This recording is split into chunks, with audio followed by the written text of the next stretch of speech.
નમસ્તે. પ્રેમ ડેબ્યુના દર્શકોને આજરોજ દેશના લોખંડી પુરુષ એવા સરદાર વલ્લભભાઈ પટેલની 150મી જન્મ જયંતિ નિમિત્તે ખૂબ ખૂબ શુભેચ્છાઓ પાઠવું છું. જૂનાગઢ માટે તો એવું કહી શકાય કે સરદાર ન હોત તો જૂનાગઢ ન હોત. જૂનાગઢ માણાવદરના હૈદરાબાદ દેશ આઝાદ થયો ત્યારબાદ 9 નવેમ્બરે 1947ના રોજ દેશ આઝાદ થયો.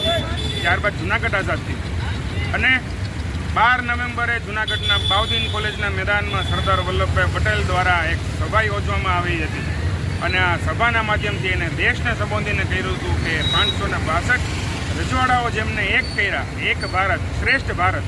આજે એકતા દિવસ તરીકે પણ જ્યારે મનાવવામાં આવે છે ત્યારે આત્મનિર્ભર ભારતના પ્રયાણ તરફ જ્યારે નરેન્દ્રભાઈ મોદી પોતાના વિચારોને 2047નું વિકસિત ભારત બનાવવા જઈ રહ્યા છે ત્યારે એને પાયામાં કોઈ હોય તો એ દેશના લોખંડી પુરુષ સરદાર વલ્લભભાઈ પટેલ છે.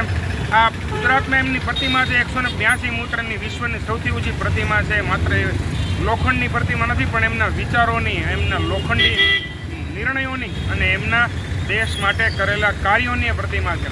કાશ્મીરથી લઈને કન્યાકુમારી સુધી, કચ્છથી લઈને કામાખ્યા સુધી જો કોઈને દેશને એક રાખ્યો હોય તો આ સરદાર વલ્લભભાઈ પટેલને આજે નતમસ્તક કરી વંદન કરી એમના વિચારોને જે આજે વેગ આપીને નરેન્દ્રભાઈ પણ આજે એક ભારત શ્રેષ્ઠ ભારતના વિચાર તરફ આગળ વધી રહ્યા છે. ત્યારે આજે એકતા દિવસની અને રાષ્ટ્ર પુરુષ એવા કહી શકાય એવા લોખંડી પુરુષ એવા સરદાર વલ્લભભાઈ પટેલની 150મી જન્મ જયંતિની ખૂબ ખૂબ શુભેચ્છાઓ, શુભકામનાઓ.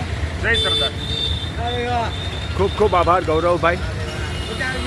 પ્રત્યેક શબ્દમાં લોકાતો સરદાર માટેનો અહોભાવ અને સરદારના જીવન કાર્યને, સરદારના સિદ્ધાંતોને અનુસરવાની એક અનેરી આશા.